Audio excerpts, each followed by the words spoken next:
60 ವರ್ಷಗಳಿಂದ ನಡೆಯುತ್ತಿದ್ದ ಹೋರಾಟಕ್ಕೆ ಇಂದು ಫಲ ಸಿಗ್ತಾ ಇದೆ. 15 ವರ್ಷಗಳಿಂದ ಸೇತುವೆ ಉದ್ಘಾಟನೆಗೆ ಕಾಯ್ತಿದ್ದ ಜನನೂ ಖುಷಿಯಾಗಿದ್ದಾರೆ. ಇಂದು ಶರಾವತಿ ಹಿನ್ನೀರಿನಲ್ಲಿ ನಿರ್ಮಿಸಿರುವಂತಹ ದೇಶದ 2ನೇ ಅತಿ ದೊಡ್ಡ ಕೇಬಲ್ ಸೇತುವೆ ಲೋಕಾರ್ಪಣೆ ಆಗ್ತಾ ಇದೆ. ಆದರೆ ಉದ್ಘಾಟನೆಗೆ ಆಹ್ವಾನ ಕೊಟ್ಟಿಲ್ಲ ಅನ್ನೋ ವಿಷಯದಲ್ಲಿ ರಾಜಕೀಯ ಕೆಸರರ ಚಾಟನೂ ಜೋರಾಗೇ ಇದೆ.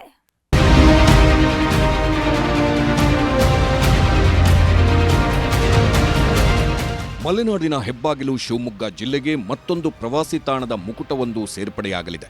ದಶಕಗಳ ಕನಸಿನ ಸೌಧ ಸಂಚಾರಕ್ಕೆ ಸಜ್ಜಾಗಿ ನಿಂತಿದೆ. ಸಾಗರ ತಾಲೂಕಿನ ಅಂಬಾರಗೊಡ್ಲು ಕಳಸವಳ್ಳಿ ನಡುವೆ ಶರಾವತಿ ಹಿನ್ನೀರಿನಲ್ಲಿ ನಿರ್ಮಾಣಗೊಂಡ ಸೇತುವೆ ಲೋಕಾರ್ಪಣೆಗೆ ಸಿದ್ಧವಾಗಿದೆ. ಇದರೊಂದಿಗೆ ಮಲೆನಾಡಿನ 6 ದಶಕಗಳ ಕನಸು ನನಸಾಗಿದೆ. ಇದೇ ಕೇಬಲ್ ಸೇತುವೆ ಉದ್ಘಾಟನೆಗೆ ಕೇಂದ್ರ ಸಾರಿಗೆ ಮತ್ತು ಹೆದ್ದಾರಿ ಖಾತೆ ಸಚಿವ ನಿತಿನ್ ಗಡ್ಕರಿ ಬರ್ತಿದ್ದಾರೆ. ಆದರೆ ಸೇತುವೆ ಉದ್ಘಾಟನೆ ಈಗ ರಾಜ್ಯ ರಾಜಕಾರಣದಲ್ಲಿ ಬ್ರಿಡ್ಜ್ ಪಾಲಿಟಿಕ್ಸ್ ಸೃಷ್ಟಿಸಿದೆ. 12ವರೆಗೆ ಸಾಗರದ ನೆಹರು ಮೈದಾನದಲ್ಲಿ ಈಗ ಕಟ್ಟಿದಂತ ಆ ಸೇತುವೆಯನ್ನ ರಾಷ್ಟ್ರಕ್ಕೆ ಲೋಕಾರ್ಪಣೆ ಮಾಡುವಂತ ಒಂದು ಪವಿತ್ರವಾದಂತಹ ಕಾರ್ಯ. ದಯಮಾಡಿ ನಾನು ಕೈ ಮುಗಿದು ವಿನಂತಿಯನ್ನು ಮಾಡ್ಕೊಂತೇನೆ. ಈ ಒಂದು ವಿಶೇಷವಾದಂತಹ ಒಂದು ಸಂದರ್ಭವನ್ನ ತಾವೆಲ್ಲರೂ ಕೂಡ ಬರಬೇಕು.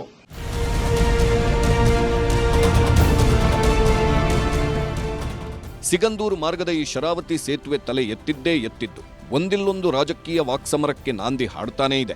ಈ ಸೇತುವೆ ಕನಸಿಗೆ ಬುನಾದಿ ಹಾಕಿದ್ದೇ ಮಾಜಿ ಸಿಎಂ ಯಡಿಯೂರಪ್ಪ ಅನ್ನೋದು ಬಿಜೆಪಿ ನಾಯಕರ ವಾದ. ಹೀಗಾಗಿ ಬಿಎಸ್ವೈ ಹೆಸರಿಡಬೇಕು ಅನ್ನೋದು ಪಾಲಿಟಿಕ್ಸ್ ಫೈಟ್ಗೆ ಕಾರಣವಾಗಿತ್ತು. ಆಮೇಲೆ ಸಿಗಂದೂರು ಸೇತುವೆ ಅಂತ ಹೆಸರಿಟ್ಟಿದ್ದಕ್ಕೂ ವಿವಾದವಾಯಿತು. ಈಗ ಶರಾವತಿ ಸೇತುವೆ ಅಂತ ಫೈನಲ್ ಆಗಿದೆ. ಇದರ ಬೆನ್ನಲ್ಲೇ ರಾಜಕೀಯ ಪಡಸಾಲೆಯಲ್ಲಿ ಆಹ್ವಾನದ ಕದನ ಧೂಳೆಬ್ಬಿಸುತ್ತಿದೆ. ಉದ್ಘಾಟನೆಗೆ ಸಜ್ಜಾಗಿರುವ ಕೇಬಲ್ ಸೇತುವೆಗೆ ಸಕಲ ಸಿದ್ಧತೆ ನಡೆದಿದೆ. ಆದರೆ ಈ ಕಾರ್ಯಕ್ರಮಕ್ಕೆ ಸಿಎಂ ಸಿದ್ದರಾಮಯ್ಯ ಅವರಿಗೆ ತಡವಾಗಿ ಆಹ್ವಾನ ನೀಡಿದ್ದಾರಂತೆ.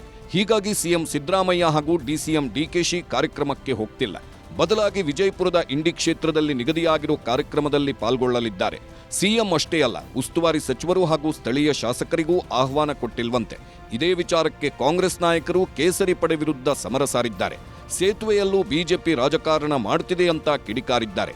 ಮತ್ತೊಂದು ಕಡೆ ಸಚಿವ ಸತೀಶ್ ಜಾರಕಿಹೊಳಿ ಮಾತನಾಡಿ ಸಿಎಂ ಕಾರ್ಯಕ್ರಮಕ್ಕೆ ಹೋಗಲ್ಲ, ಹೀಗಾಗಿ ಅವರ ಪರವಾಗಿ ನಾನು ಹೋಗ್ತೀನಿ ಎಂದಿದ್ದಾರೆ. ಆಹ್ವಾನ ಇನ್ನೂ ಅಫಿಷಿಯಲ್ ಆಗಿ ನನಗೆ ಬಂದಿಲ್ಲ, ನೋಡೋಣ. ಅದನ್ನು ಹೇಳ್ತಕ್ಕಂಥದ್ದು ಕೆಲವು ಗೊಂದಲ ಇರಬಹುದು ಅಂತ ಹೇಳಿ ಭಾವಿಸ್ತೀನಿ. ಆದರೂ ಕೂಡ ಈ ಥರ ಹೋಗ್ತಕ್ಕಂಥದ್ದು ಏನೇ ಆದ್ರೂ ದುರಹಂಕಾರದಿಂದ ನಾನು ಮಾಡಬೇಕು ಅಂತಕ್ಕಂಥದ್ದು ಇದ್ದರೆ ಅದಕ್ಕೆ ನಾವೇನು ಮಾಡೋದಕ್ಕಾಗೋದಿಲ್ಲ. ಅದನ್ನು ಅವರು ಅರ್ಥ ಮಾಡ್ಕೊಳ್ಬೇಕಾಗತ್ತೆ. ಬಟ್ ಅಗರ್ವ ಕೊಡೋದು ಭಾಳ ತಪ್ಪು. ಬಿಜೆಪಿಯವರು ಈ ಸೇತುವೆಯನ್ನು ಭಾಳ ಬಿಂಬಿಸ್ಕೊಂಡು ಪಕ್ಷದ ಕಾರ್ಯಕ್ರಮ ಥರ ಬಿಂಬಿಸ್ಕೊಳ್ತಾ ಇದ್ದಾರೆ. ನಮಗೇನು ಆ ಥರ ಏನು ತೊಂದರೆ ಇಲ್ಲ. ಯಾಕಂದರೆ ಆ ಭಾಗದ ಜನರಿಗೆ ಸೇತುವೆ ಬೇಗ ಉದ್ಘಾಟನೆ ಆದ್ರೆ ಸಾಕು, ನಾವೇನೂ ಇಲ್ಲ.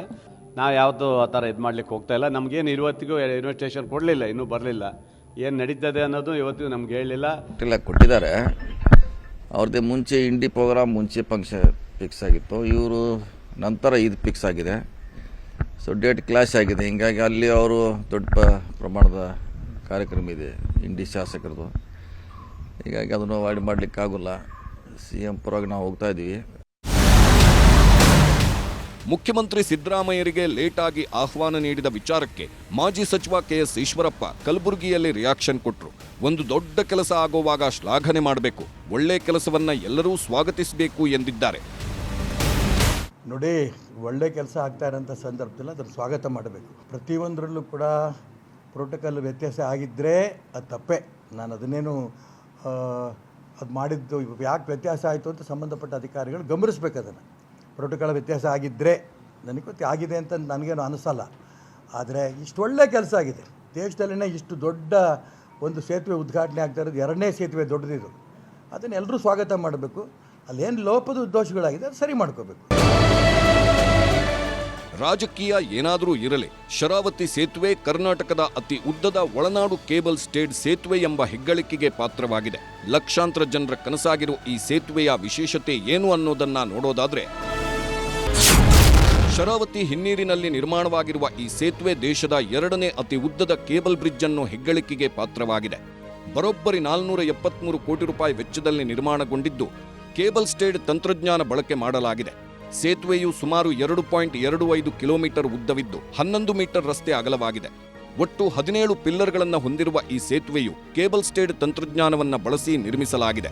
ಅಲ್ಲದೆ ಜನರು ನಡೆದುಕೊಂಡು ಹೋಗಲು ಫುಟ್ಪಾತ್ ಕೂಡ ನಿರ್ಮಾಣ ಮಾಡಲಾಗಿದೆ. ಇನ್ನು ಉಕ್ಕಿನ ಕೇಬಲ್ ಉದ್ದ 470 ಮೀಟರ್ ಇದ್ದು ಕೇಬಲ್ ಎತ್ತರ 38.50 ಮೀಟರ್ ಇದೆ. ಈ ಸೇತುವೆ ಸಾಗರ ತಾಲೂಕಿನ ಅಂಬಾರಗೋಡ್ಲು ಮತ್ತು ಕಳಸವಳ್ಳಿ ಗ್ರಾಮಗಳನ್ನು ಸಂಪರ್ಕಿಸಲಿದೆ. ಇಷ್ಟು ದಿನ ಶರಾವತಿ ಹಿನ್ನೀರನ್ನ ದಾಟಲು ಲಾಂಚ್ಗಳನ್ನೇ ಅವಲಂಬಿಸಿದ್ರು ಗ್ರಾಮಸ್ಥರು. ಇದರಿಂದ ತುರ್ತು ಸಂದರ್ಭಗಳಲ್ಲಿ ಸಂಚಾರ ಮಾಡುವುದಕ್ಕೆ ಪರದಾಡೋ ಪರಿಸ್ಥಿತಿ ಇತ್ತು. ಮಳೆಗಾಲ ಬಂದರೆ ಭೋರ್ಗರೆವ ಹಿನ್ನೀರಿನಲ್ಲಿ ಜೀವ ಕೈಯಲ್ಲಿ ಹಿಡಿದು ಲಾಂಚ್ನಲ್ಲಿ ಸಾಗಬೇಕಿತ್ತು. ರಾತ್ರಿ ವೇಳೆ ಆಸ್ಪತ್ರೆಗೆ ಸಾಗಬೇಕಾದ್ರೆ ಪಡ್ತಿದ್ದ ಪಾಡಂತೂ ಅಷ್ಟಿಷ್ಟಲ್ಲ ಬಿಡಿ. ವಿದ್ಯಾರ್ಥಿಗಳು, ರೈತರು, ನೌಕರರು ಹಾಗೂ ಸಿಗಂದೂರು ಚೌಡೇಶ್ವರಿ ದೇವಸ್ಥಾನಕ್ಕೆ ಬರುವ ಭಕ್ತರ ದಂಡು ಕೂಡ ಲಾಂಚ್ಗಾಗಿ ಸಾಲುಗಟ್ಟಿ ನಿಲ್ಲಬೇಕಾದ ಪರಿಸ್ಥಿತಿ ಇತ್ತು. ಈ ಎಲ್ಲ ಸಂಕಷ್ಟಗಳಿಗೆ, ಕಾಯುವಿಕೆಗೆ ಈಗ ತೆರೆ ಬೀಳುವ ಸಮಯ ಬಂದಿದೆ. ಈ ಕಾಯುವಿಕೆ ಯುಗಕ್ಕೆ ಅಂತ್ಯ ಹಾಡಿ ನಿರಂತರ ಸಂಪರ್ಕದ ಹೊಸ ಯುಗಕ್ಕೆ ನಾಂದಿ ಹಾಡಲಿದೆ. ವಿನಯ್ ಪುರದಾಳು, ನ್ಯೂಸ್ 18, ಶಿವಮೊಗ್ಗ.